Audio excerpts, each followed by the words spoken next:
யாருக்குயா வேணும் உன் பரிசு? பரிசுகளை அமைச்சர் மூர்த்தியை நோக்கி தூக்கி எறிந்த மக்கள். ஜல்லிக்கட்டு தடையை உடைக்க போராடியது போன்று திமுகவிடம் இருந்து ஜல்லிக்கட்டை காப்பாற்ற மீண்டும் ஒரு ஜல்லிக்கட்டு போராட்டமா? பொங்கல் பண்டிகையை ஒட்டி மதுரை அலங்காநல்லூர் ஜல்லிக்கட்டு போட்டியில் நடந்த சம்பவம். இதற்குத்தான் தடை செய்யப்பட்ட ஜல்லிக்கட்டு போட்டியை மீட்டெடுக்க போராடினோமா என்கிற கடும் கோபத்தில் உள்ளனர் மக்கள். 2006 முதல் 2011 வரை நடந்த திமுக ஆட்சியில் அப்போது தென் மாவட்டத்தை தன் கட்டுக்குள் வைத்திருந்த மு.க. அழகிரியின் எல்லை மீறிய அட்டூழியம் மக்களின் கடும் கோபத்திற்கு உள்ளாகி 2011 தேர்தலில் திமுகவுக்கு தக்க பாடத்தை புகட்டினார்கள் மக்கள். குறிப்பாக மதுரையில் 2011 சட்டசபை தேர்தலில் மிகப்பெரிய தோல்வியை சந்தித்தது திமுக.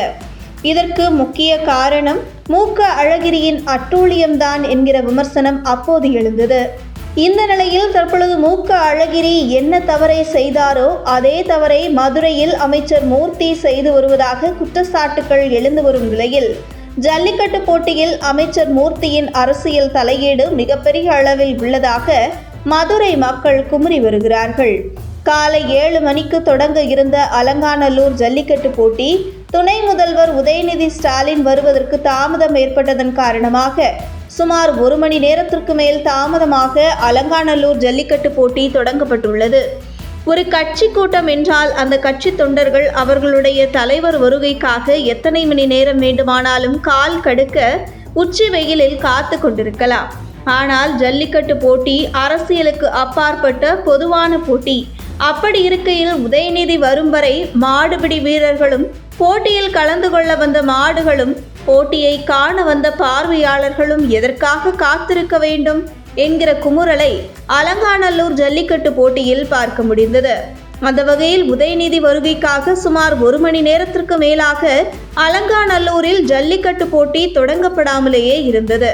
மொத்தம் 11 சுற்றுக்கள் நடைபெற வேண்டிய போட்டி உதயநிதி வருகைக்காக சுமார் 1 மணி நேரம் தாமதமாக தொடங்கப்பட்டதால் வெறும் 9 சுற்றுக்குள் முடிந்துவிட்டது.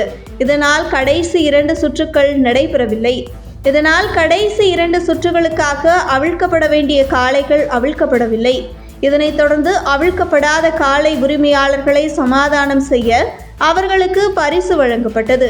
ஆனால் யாருக்கு வேண்டும் உங்கள் பரிசு என அமைச்சர் மூர்த்தியை நோக்கி தூக்கி எறிந்தவர்கள், நாங்கள் பரிசுக்காக வரவில்லை, ஒரு நாளைக்கு எங்க காளைக்கு 500 ரூபாய் செலவு செய்கிறோம், எங்க காளை விளையாடணும், அதுக்குத்தான் வந்தோம் என கோபத்தை கடுமையாக வெளிப்படுத்தி இருந்தார்கள்.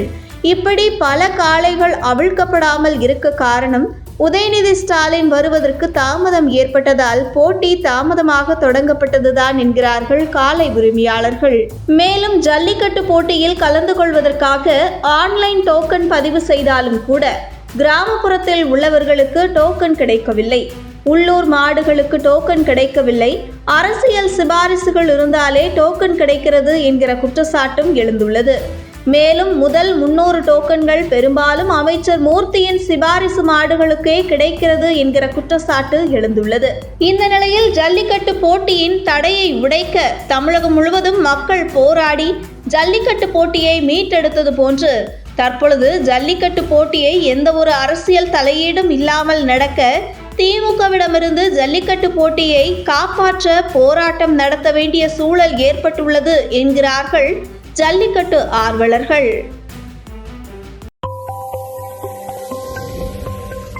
உங்கள் தின சேவல்